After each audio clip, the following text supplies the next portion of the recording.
자, 이번 시간 부동산 공법입니다. 공법. 20문제. 기출, 그다음 예상 문제 볼게요. 20문제 보겠습니다. 건축물 중에 건축법 적용을 받는 걸 골라라. 암기해야 될 게 있죠? 건축법의 적용을 받지 않는 건축물이요. 적용을 받지 않는 건축물을 외워야 된다. 그래서 뭐 기억해야 되는 게 이제 임시 문화재죠? 임시 지정 문화재.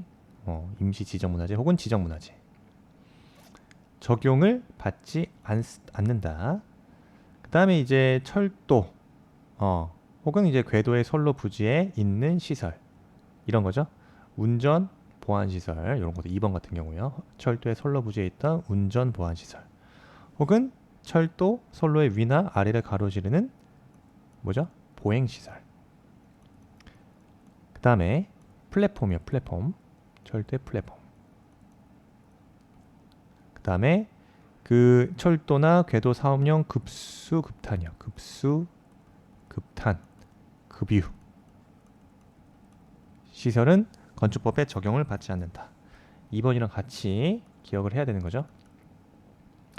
그 다음에 고속도로 통행료에 대한 징수시설, 요거 건축법 적용을 받지 않는다. 그 다음에 하천법에 따른 하천구역 내의 수문 조작실 역시 건축법에 그 적용을 받지 않는다. 정답은 1번 되겠습니다. 대지에 정착된 컨테이너를 이용한 주택, 건축법의 적용을 받는 거죠. 자, 다음 문제요. 도시환경 도시 및 주거환경 정비 법령상의 조합의 정관으로 정할 수 없는 걸 골라라. 없는 거. 그래서 정답은 3번입니다. 조합 정관 정할 수 없는 거. 그래서 대의원 수, 그다음에 대의원 선임 방법, 이런 것들 다 조합의 정관을 정할 수 있는 것들이죠. 그 다음에 청산금 분할 징수 여부의 결정, 그 다음에 조합 상근 임원 보수에 관한 사항은 정할 수 있다. 조합의 정관으로 정할 수 있지만 이런 것들, 대의원, 법정, 의결, 정족수를 완화하는 거, 이런 것들은 정관으로 정할 수 없다. 네. 그러면 의결 정족수는 뭐죠? 대의원에는 제적, 과반수 출석, 그 다음에 출석, 과반수 찬성으로 의결한다. 제적, 과반수 출석과 출석의원, 과반수 찬성으로 의결한다. 3번 같은 경우는 조합으로 정관으로 정할 수 없다. 자, 기억하시고요. 그 다음 문제. 자, 문제 보겠습니다. 자, 건축법률상 대지 면적 160제곱미터인 대지에 건축되어 있고 각 층 바닥 면적이 동일한 지하 1층, 지상 3층 하나의 평지분 건축물로서 용적률이 150%다. 용적률 계산하는 방법. 요것만 기억하면 되죠? 연면적에서 뭘 나눈다? 대지 면적. 요게 용적률이죠? 곱하기 100 하면은 용적률이 나옵니다. 이게 150%다. 그래서 현재 용적률은 150%라는 거죠. 근데 현재 용적률 150%, 대지 면적은 160제곱미터입니다. 그래서 대지 면적이 160이고, 그죠? 연면적이 얼마가 되겠죠? 그러면 연면적은 대지 면적의 1.5배가 연면적이 된다. 따라서 연면적은 240이 되겠죠? 240제곱미터가 되겠습니다. x는 240. 그래서 지하층 자체는 용적률 계산할 때, 용적률을 산정할 때 연면적에서 제외된다. 따라서 240m가 되기 때문에 지하 1층 제외. 그러면은 지상 3층이죠. 그러면 건축물의 바닥 면적은 어떻게 됩니까? 바닥 면적 3층. 3층만 계산하면 되기 때문에 3층 곱하기 건축물 바닥 면적은 80이 되겠죠? 그래야 연면적이 240제곱미터가 되기 때문에 정답은 3번 되겠습니다. 자, 그 다음 문제. 자, 농지법령상에 농업에 종사하는 개인으로서 농업인에 해당하는 자를 골라라. 이런 것들 단순 암기사항이죠. 그래서 농업인에 해당이 되려면 이것도 마찬가지죠. 외워야 된다. 자, 일단 농업인 그러면은 1000제곱미터 기억하죠. 1000제곱미터 이상의 농지에서 농작물 또는 단연생식물을 경작하거나 재배. 그래서 1년 중에 90일입니다. 1년 중 90일 이상 농업에 종사하는 자, 농업인이고요. 농업인. 그 다음에 330제곱미터, 이 5번 같은 경우에요. 330제곱미터 이상의 그 비닐하우스 혹은 고정식 온실, 버섯 재배사 등 그 농업 생산에 필요한 시설을 설치해서 농작물이나 단연 생식물을 경작 또는 재배하는 자 또 역시 농업인에 해당한다. 그 다음에 꿀벌 10군 맞습니다. 그 다음에 그 가금 500수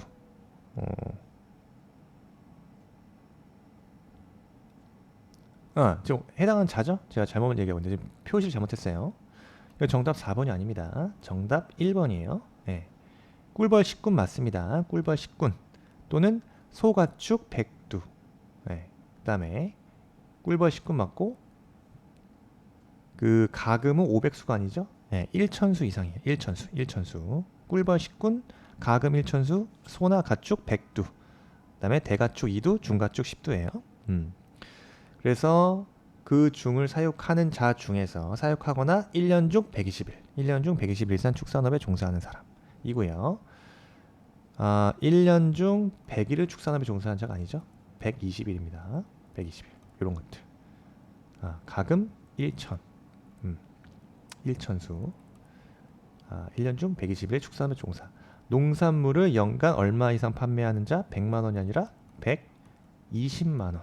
판매한 자입니다. 이게 틀렸죠? 330이에요. 330제곱미터. 네. 그래서 정답 1번 되겠고요. 그 다음에 정답이 잘못 표시되어 있어요. 이것도 법령상 국토계획 및 이용에 관한 법령상 개발행위 허가에 관한 설명으로 틀린 걸 골라라 했습니다. 틀린 거. 토지분에 대해서 개발행위 허가를 받은 자가 개발행위를 마치게 되면 관할 행정청에 준공검사를 받아야 된다. 그렇지 않다. 토지 기억하자.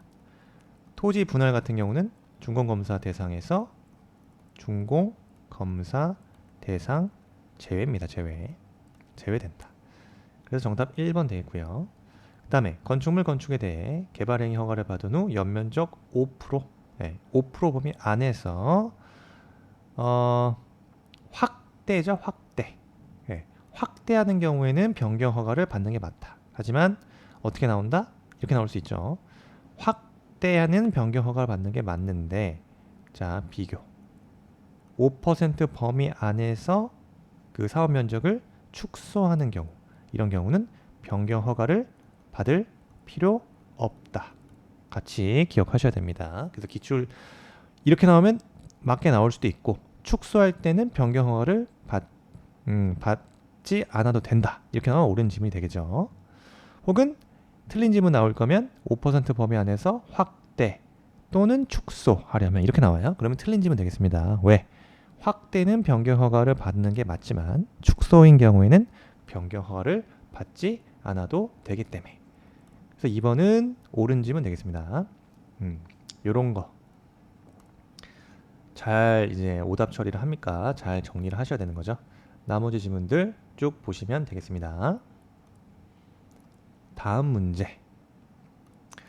자, 역시 도시개발 사업의 실시 계획에 대한 설명이죠. 실시 계획에 대한 설명으로 틀린 것을 골라라 그랬어요. 틀린 것을 골라라. 그래서 자, 1번. 자, 시행자가 작성하는 실시 계획에는 지구 단위 계획 포함되는 게 맞죠? 네. 실시 계획에는 지구 단위 계획이 포함되어야 된다. 자, 지정권자인 국장이 실시 계획을 작성하는 경우 국장이 작성입니다. 이때는 자, 시도지사 또는 대도시시장의 의견을 미리 들어라. 이거죠. 그래서 자, 시행자. 자, 시행자는 자, 작성된 실시계획에 관해서 지정권자의 인가를 받는 게 원칙이지만 이런 경우 2번 같은 경우 그 지정권자가 국장인 경우입니다. 그러면은 시도지사 또는 대도시시장의 의견을 들어라 이거죠. 반면에 자, 이것도 같이 봐야겠죠. 시도지사가 지정권자인 경우 이런 경우라면 역시 누구의 의견을 들어야겠죠? 시도지사가 지정권자라면 국장의 의견을 들어야 된다? 그렇지 않다. 시도지사가 지정권자이면 시장, 군수 또는 구청장이요. 시장 또는 군수, 구청장의 의견을 들어라. 미리 들어라 이거죠. 그래서 2번 질문 맞는 질문이고 3번 지정권자가 시행자가 아니다. 자, 시행자는 실시계획에 관하여 지정권자의 인가를 받아라. 맞고요. 나머지 질문들 4번 한번 읽어보시면 됩니다. 고시된 실시계획 내용 중에 국토계획 및 이용에 관한 법률에 따라 도시군 관리 계획으로 결정하여야 하는 사항이 종전 도시군 관리 계획으로 결정된 사항에 저촉이 된다. 그러면 종전 도시군 관리 계획으로 결정된 사항이 우선한다. 그죠? 종전 도시군 관리 계획으로 결정된 사항이 우선하여 적용된다 이겁니다. 시식의 인가에 의해서 주택법에 따른 사업계획의 승인은 의제될 수 있고요. 그 다음 문제 보겠습니다. 다음 문제. 자, 이거 단순 암기사항이죠. 자, 이런 것들이 공인중개사, 특히 부동산 공법이 어렵다고 하는 겁니다. 이래서 어려워요. 이래서 어려워요. 자, 농지법령상 조문 일부예요. 자, 유휴농지 대리 경작자는 수확량의 얼마죠? 100분의 10입니다. 100분의 10. 10을 농림축산식품부령으로 정하는 바에 따라서 농지 소유권자나 임차권자에게 토지 사용료로 지급한다. 맞고요. 10, 100분의 10. 그 다음에 농업진흥지역 밖의 농지를 농지 전용 허가를 받지 아니하고 전용한 자는 3년 이하의 징역 또는 해당 토지가액의 100분의 50입니다. 100분의 50에 해당하는 금액 이하의 벌금에 처한다. 디귿, 군수는 처분 명령을 받은 후 정당한 사유 없이 지정 기간까지 그 처분 명령을 이행하지 아니한 자에게 해당 농지의 토지가액의 100분의 20이죠. 이행강제금 100분의 20. 자, 이런 것들은 그냥 여러분 그죠? 이런 것들 기억나면 대박. 정답 얼마입니까? 10, 50, 20. 10, 50, 20. 2번입니다. 2번. 2번 정답이고요. 2번 정답. 다음 문제 볼게요. 다음 문제. 자, 이것도 농지법령상 농지취득 자격 증명서를 발급받지 아니하고 농지를 취득할 수 있는 경우 해당하지 않는 거네요. 않는 경우입니다. 그러면은 농지취득 자격 증명을 발급받는 경우가 정답이겠죠. 그래서 농지취득 자격 증명을 발급받지 아니하고 농지취득을 할 수 있는 경우. 자, 1번 이거 외워야 됩니다. 그죠? 농업법인 이거 포인트 합병이죠. 합병. 농업법인의 합병으로 농지를 취득하는 경우. 합병 농지 취득하는 경우 맞습니다. 이때는 농지 취득 자격 증명을 발급받지 아니하고 농지를 취득할 수 있는 경우 해당하는 경우죠. 네. 해당하지 않는 경우가 아니기 때문에 1번 틀렸고요. 그 다음에 공유 농지 분할입니다. 공유 농지 분할로 농지 취득하는 경우. 합병 분할 같이 외우셔야 돼요. 이것도 역시 농지 취득 자격 증명을 발급받을 필요 없다. 그 다음에 이 분할 관련해서 자, 시효 완성으로 농지를 취득하는 경우. 시효 완성으로 농지를 취득하는 경우 역시 농지 취득 자격 증명을 발급받을 필요가 없는 경우에 해당하고, 그 다음에 이제 요거죠. 환매권이에요. 그 환매권자가 그 환매권에 따라서 농지를 취득하는 경우, 마찬가지로 농지 취득 자격 증명을 발급받지 않아도 된다. 그 외에도 우리 기억해야 되는 거, 국가나 지자체죠. 국가나 지자체가 농지를 소유하는 경우 마찬가지입니다. 그 다음에 상속인 경우도 상속으로 농지를 취득하는 경우도 농지 취득 자격 증명을 발급받을 필요가 없다. 그 다음에 담보 농지를 취득하여 소유한다. 담보 농지 요 정도. 그 다음에 이것도 하나 기억하세요. 한국농어촌공사입니다. 한국농어촌공사가 농지를 취득하여 소유하는 경우 역시 농지 취득 자격증을 발급받을 필요 없다. 그 다음에 토지가 수용당하는 경우, 토지 수용으로 농지를 취득하여 소유하는 경우입니다. 자, 이런 경우는 이제 농지 취득 자격증을 발급받을 필요가 없는데 정답 2번이 되겠습니다. 그죠? 종묘나 그 밖에 농업 기자재 생산자가 그 목적 사업을 수행하기 위해서 필요한 종묘 생산지나 과수, 인공 수분용 꽃가루 생산지로 쓰기 위해서 농지를 취득하는 경우, 이거는 농지 취득 자격 증명을 발급받아야만 한다. 그럼 이건 뭐 면제 사유죠? 농지 취득 자격 증명을 발급받아야 되지만 농업 경영 계획서 작성 면제 사유입니다. 농업 계획서, 농업 경영 계획서 작성 면제 사유에 해당한다. 그래서 8번 그렇고요. 그 다음 문제 보겠습니다. 주거정책심의위원회 심의를 거치도록 규정되어 있는 것을 모두 골라라 그랬어요. 자, 주거정책심의위원회 심의를 거치도록 규정되어 있는 경우, 뭐가 있죠? 자, 첫 번째,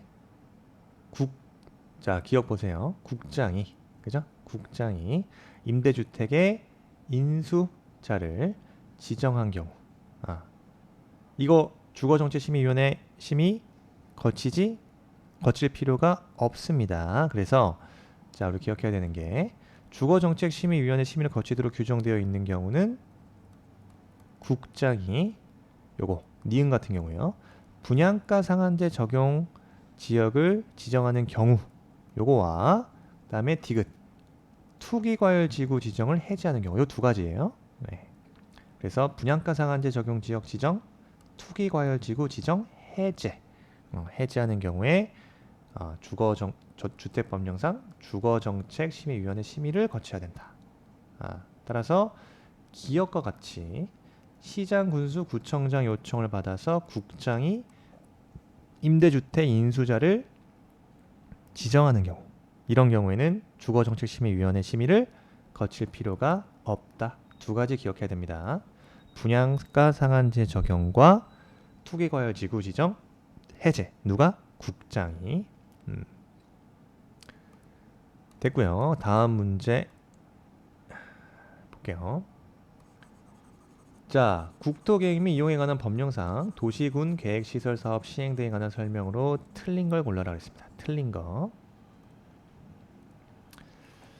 자, 1번 지방자치단체가 직접 시행하는 경우 이행보조금을 예치해야 된다? 그렇지 않다. 이런 경우는 이행보조금의 예치 대상에서 제외됩니다. 지방자치단체가 직접 시행하는 경우. 1번 틀렸고요. 그 다음에 나머지 지문들. 광역시장이 단계별 집행계획을 수립하고자 한다? 미리 어떻게 해라? 관계 행정기관의 장과 협의를 거쳐라. 그 다음에 둘 이상의 시도, 군, 관할 구역에 걸쳐 시행되는 도시군 계획시설 사업이 광역도시계획과 관련된다면 도지사는 관계시장과 군수 의견을 직접 들어 시행할 수 있다. 맞고요. 시행자는 도시군 계획시설 사업을 효율적으로 추진하기 위하여 필요하다고 인정된다. 그때는 사업 시행 대상 지역을 둘 이상으로 분할해서 시행할 수 있다. 자, 5번 지문도 한번 읽어보면 된다. 시행자는 이해관계인의 주소, 거소를 불분명한 서류 송달할 수 없다. 서류의 송달에 가름하여 그 내용을 공시할 수 있다. 그 다음 문제요. 건축 법령상에 공개 공지 등을 설치하여야 하는 지역, 네, 뭐가 있죠? 이것도 이제 암기사항이죠. 공개 공지 설치 대상 지역. 첫 번째 준주거 지역 기억하시죠? 준주거. 그 다음에 일반 주거. 네, 그 다음에 상업 지역. 그리고 공업 지역 마찬가지.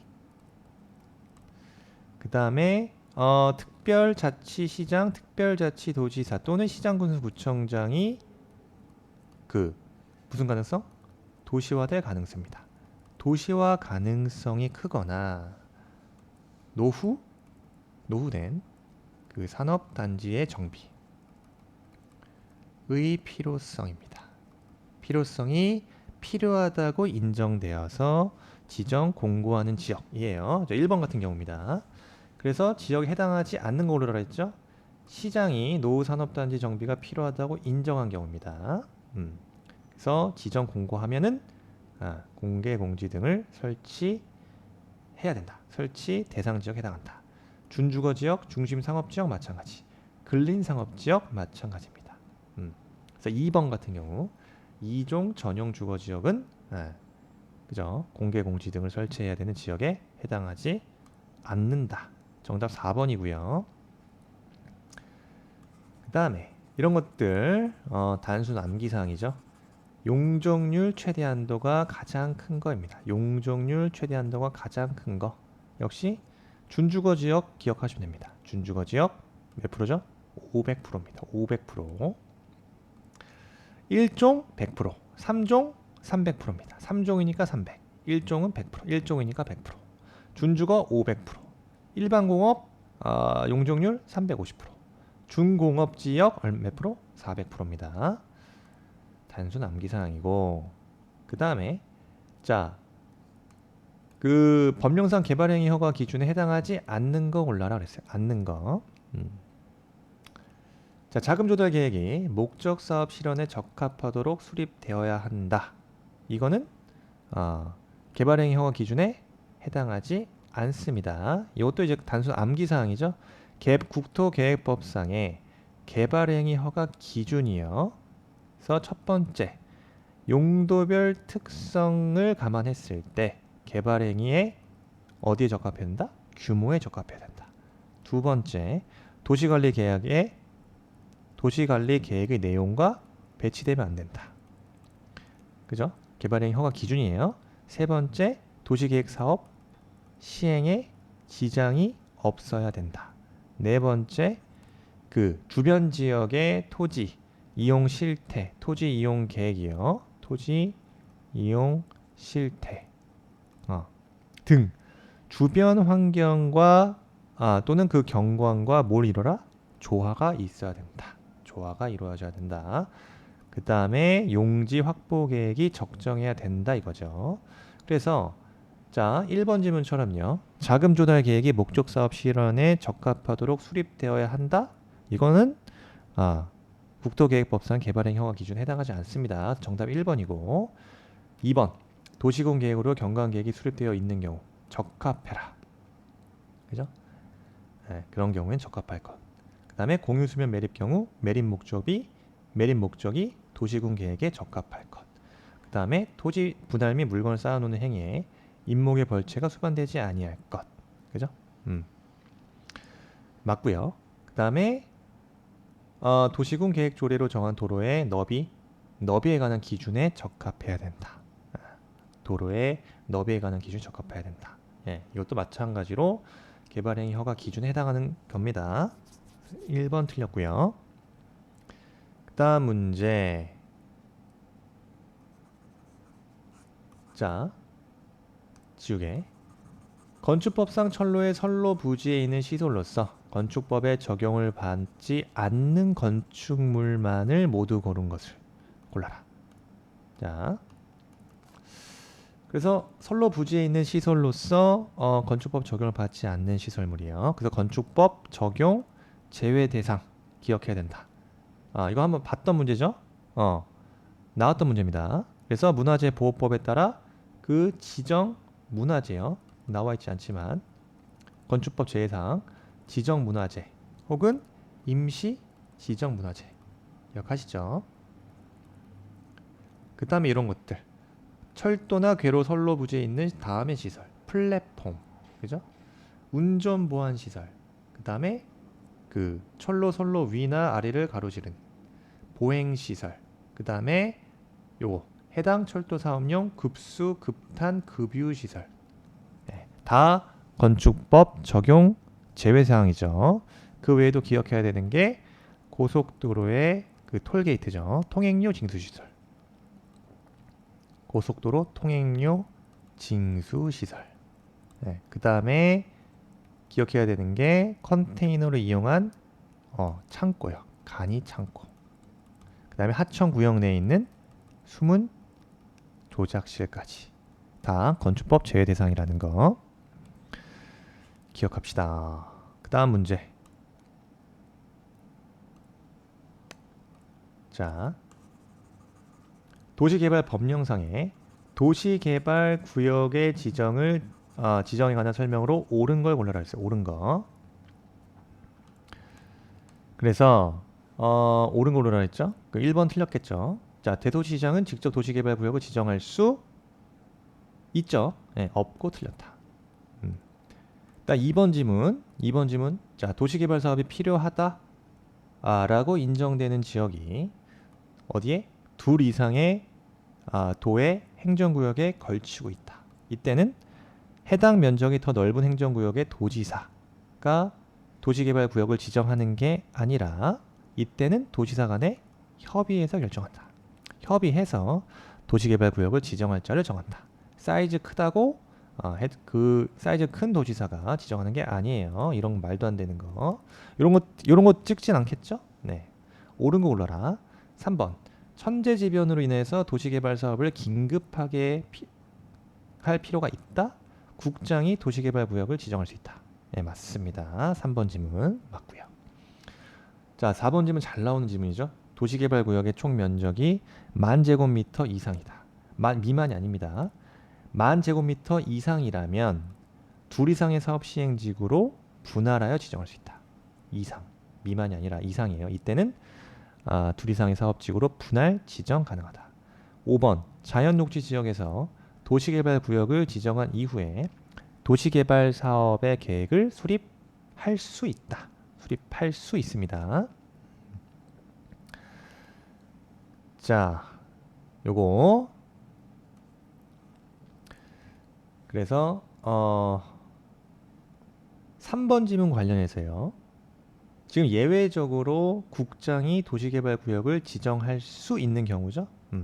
그래서 지금 3번 지문처럼 뭐 천재지변으로 도시개발 사업을 긴급하게 할 필요가 있는 경우 또 기억해야 되는 게 또 뭐가 있을까요? 예외적 사항이니까 도시개발구역을 지정할 수 있는 국장이 예외적으로 지정할 수 있는 이유는 이런 경우뿐만 아니라 또 뭐 있죠? 자, 예외적 사유.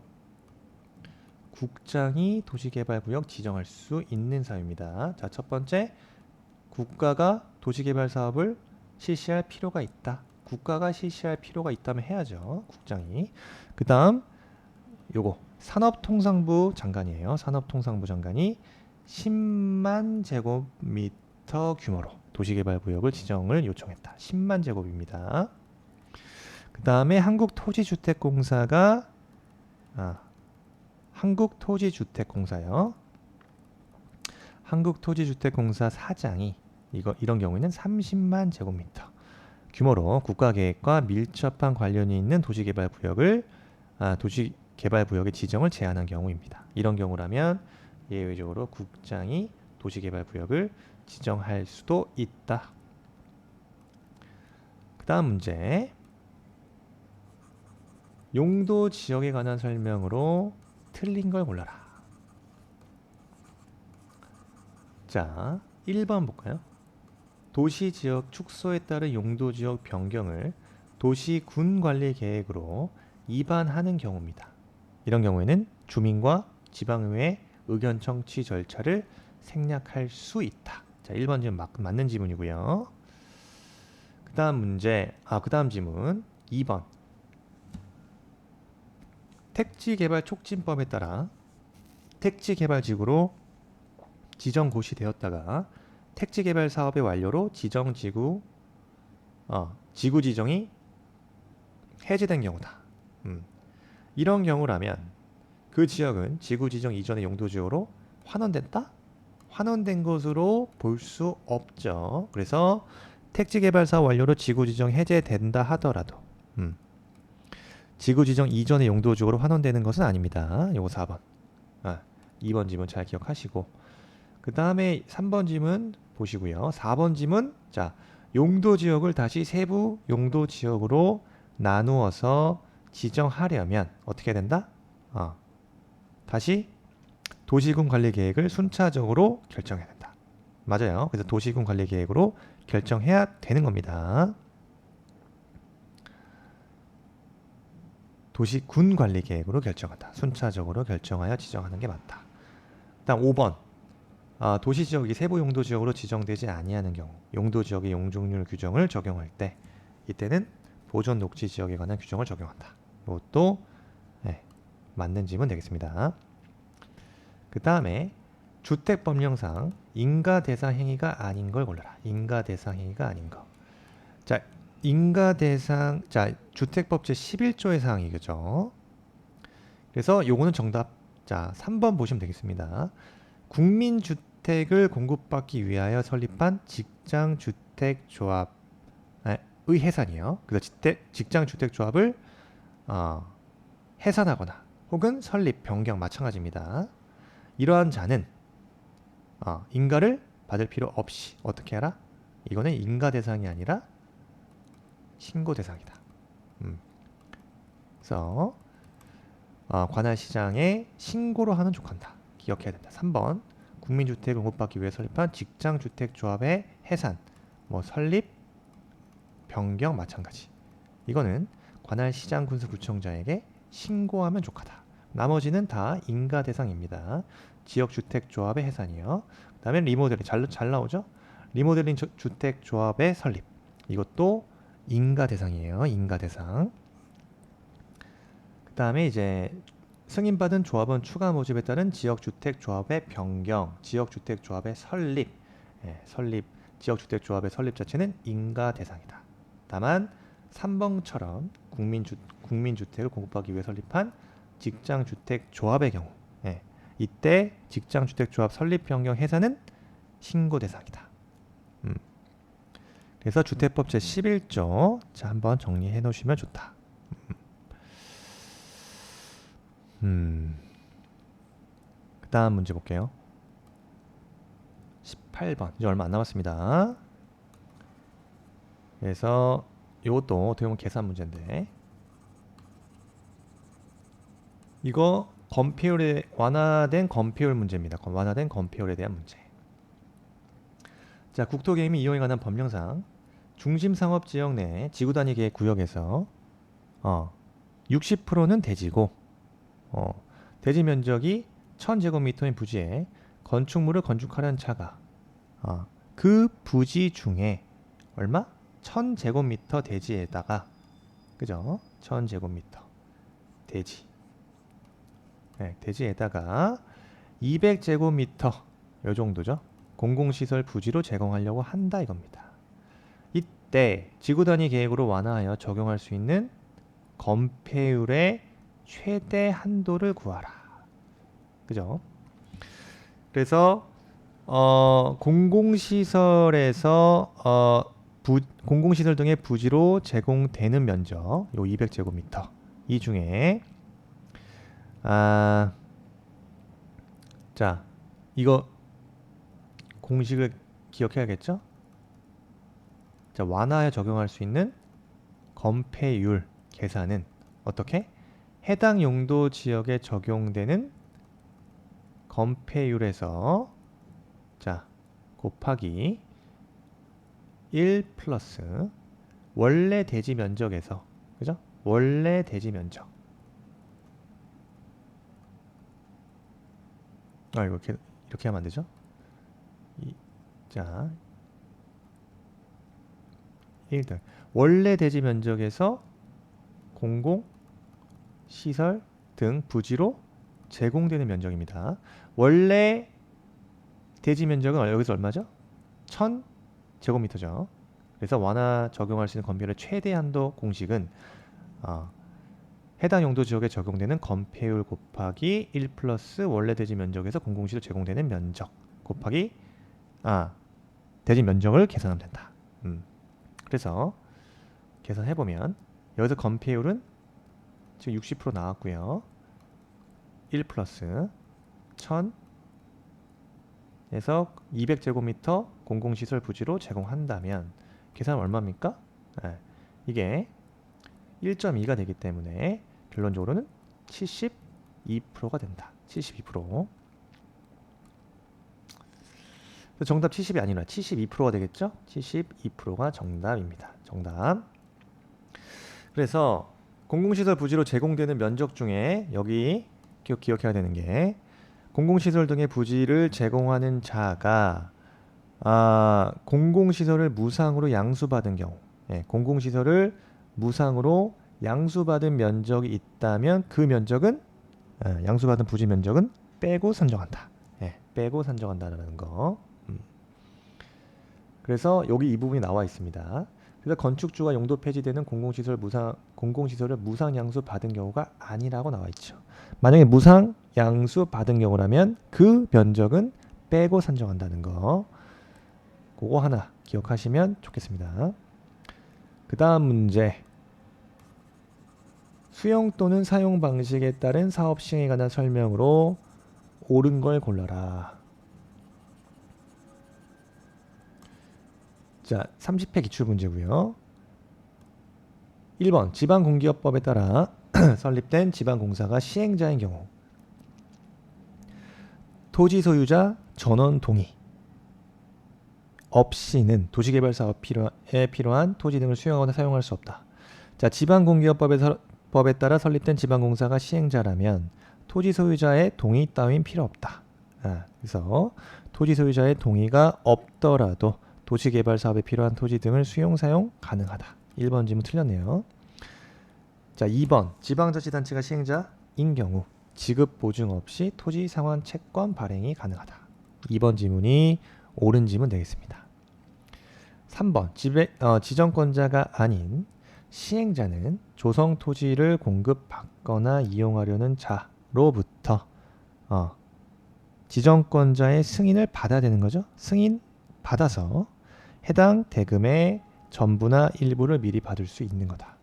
승인 없이는 받을 수 없다. 3번 질문 틀렸고요.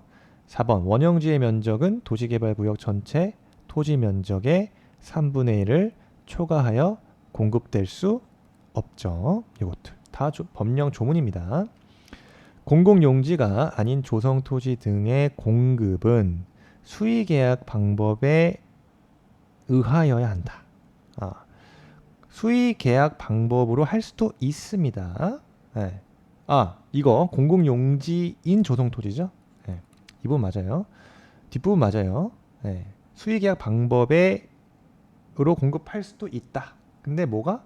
공공용지인 조성통지인 경우. 공공용지인 조성통지인 경우에는 의 공급은 수의계약 방법으로도 할 수 있다입니다. 의하여야 한다? 의문 아니에요. 임의적 규정이다. 앞부분과 뒷부분 다 틀렸다고 보시면 되겠고요. 그 다음 뭐죠? 자, 마지막 문제예요. 건축 법령상 건축주가 그 건축물의 설계자로부터 구조 안전 확인 서류를 받아서 그 착공 신고를 하는 때 그 확인 서류를 허가권자에게 제출해야 하는 건축물. 이것도 이제 암기사항이죠. 구조 안전 확인 서류요. 확인 서류 제출 대상 건축물이요. 구조 안전 확인 서류 제출 대상 건축물 뭐다? 층수가 2층 이상인 건축물. 구조 안전 확인 서류 제출 대상 건축물에 해당한다. 연면적 200제곱미터. 연면적 200제곱미터 이상인 건축물. 다만 여기서 제외되는 건 제외된다. 창고. 그다음에 축사, 그다음에 작물, 재배사는 제외된다. 네, 3번 높이가 13m입니다. 높이가 13m 이상인 건축물이에요. 다음 네 번째 처마 높이가 몇 미터? 9m. 9m 이상인 건축물. 그 다음 기둥과 기둥 사이가 10m. 기둥과 기둥 사이가 10m 이상인 건축물. 그 다음에 단독주택과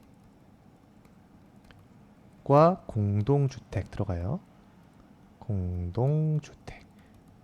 그 다음에 마지막으로 특수 구조 건축물. 요 7가지는 구조 완전 확인 서류 제출 대상 건축물이다 이거죠. 그래서 층수가 2층인 목조 건축물. 자, 층수가 2층인 건축물은 맞지만 목조인 경우, 목구조 건축물인 경우에는 3층입니다. 이것도 기억해야 된다.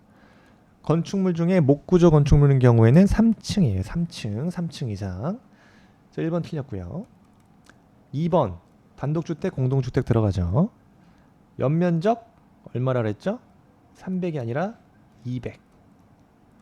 기둥과 기둥 사이가 9m가 아니라 10m.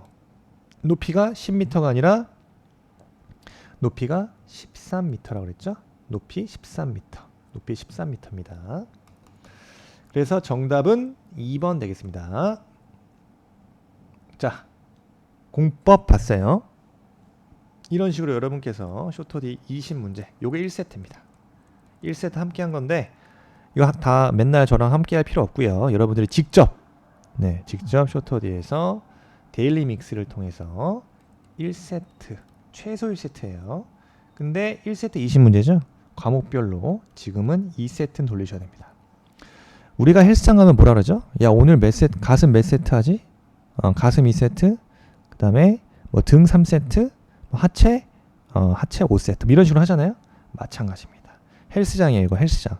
쇼터디 헬스장. 데일리 믹스 과목별로 최소 과목별 2세트. 근데 내가 예를 들어서 공법이 지금 점수가 한 40점, 50점 막 이래. 예. 포기하지 마십시오. 이때는 몇 세트? 한 3에서 4세트. 다른 과목에 비해서 세트를 조금 올려줘라. 세트 수를 올려줘라. 아시겠죠? 어쨌든 우리 60점만 넘깁시다. 자, 수고하셨습니다.